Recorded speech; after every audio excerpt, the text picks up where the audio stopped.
Hai, jumpa lagi bersama saya di channel Bee Lobster Farm.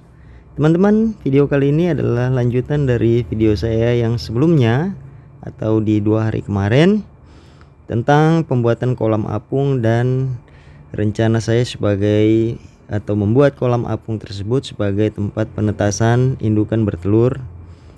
Dan kali ini saya sudah memindahkan atau saya akan memindahkan indukan gendong telur saya yang sudah hampir turun gendong, yang kira-kira 1 hari sudah atau 2 hari ke depan sudah turun semua, akan saya tempatkan di kolam apung tersebut.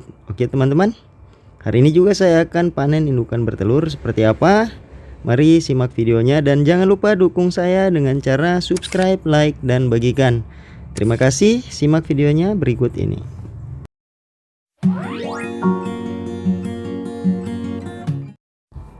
Oke teman-teman, ini merupakan kolam karantina indukan bertelur saya. Di sini ada 4 ekor yang siap turun gendong, dan akan saya seleksi mungkin 2 ekor akan saya pindahkan ke kolam apung yang sudah saya buat. Dan sebab di kolam ini lagi akan saya tempatkan indukan bertelur yang akan saya panen sebentar.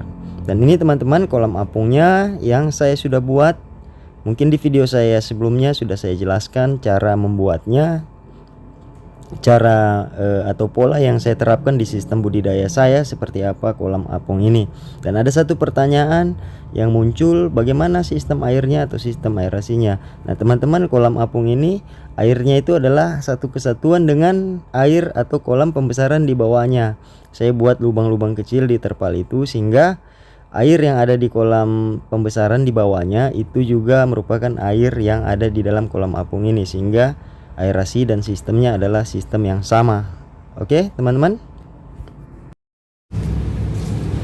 Ya teman-teman, saya akan memindahkan indukan di tempat ini. Akan saya tempatkan di kolam apung karena saya akan panen indukan di situ yang bertelur, dan akan saya pindahkan di kolam karantina ini. Ya teman-teman, ini ada 4 yang bertelur, sisa 4. Oh teman-teman, sudah ada yang burayanya turun. Ini nampak ada burayak 1 di kolam ini. Coba kita cek aja.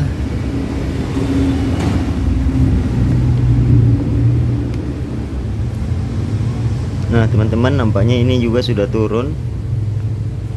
Ini sudah siap turun gendong.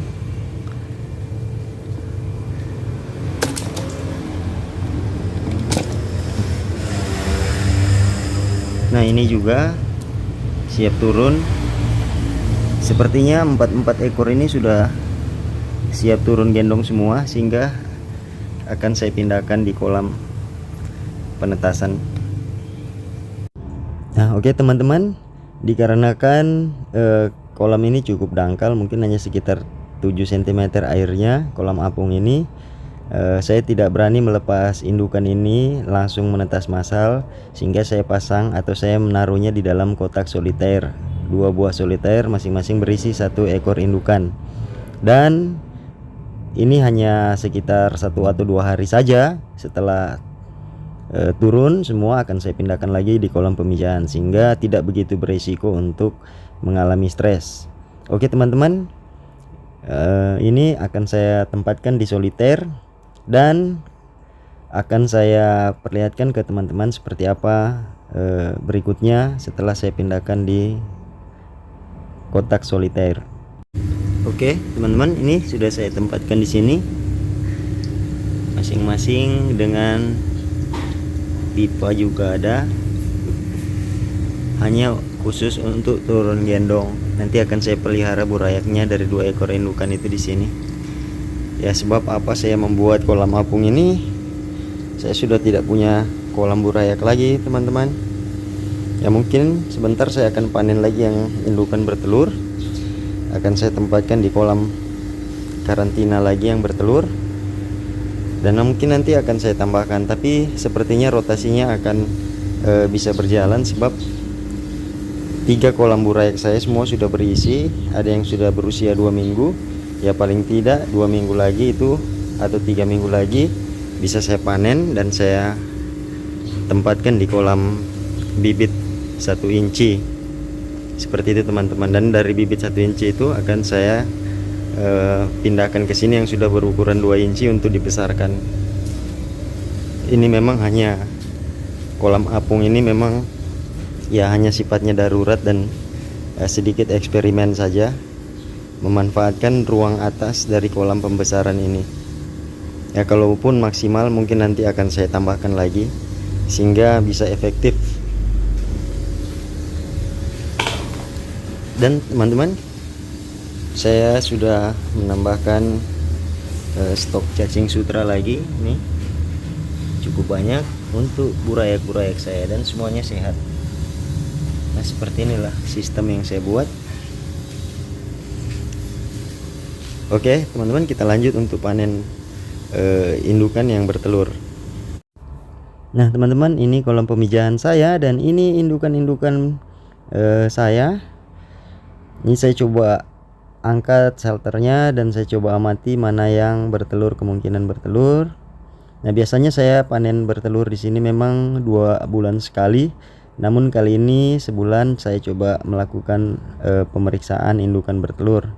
Dan sepertinya memang melalui pengamatan saya sudah ada beberapa ekor yang bertelur. Ini gelombang ketiga saya panen bertelur setelah sebelumnya 11 ekor dan 12 ekor bertelur.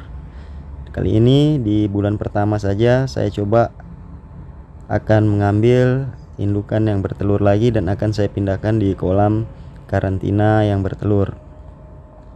Nah sepertinya itu yang biru itu teman-teman gendong telur. Nanti kita coba periksa satu persatu, kita lihat. Oke teman-teman, ikuti terus dan seperti apa saya akan panen yang bertelur.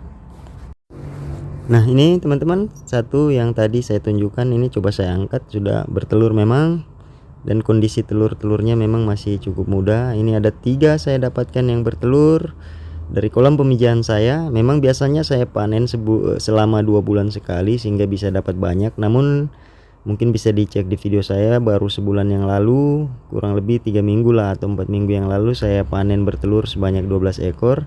Dan saya mendapatkan kali ini 3 ekor yang bertelur.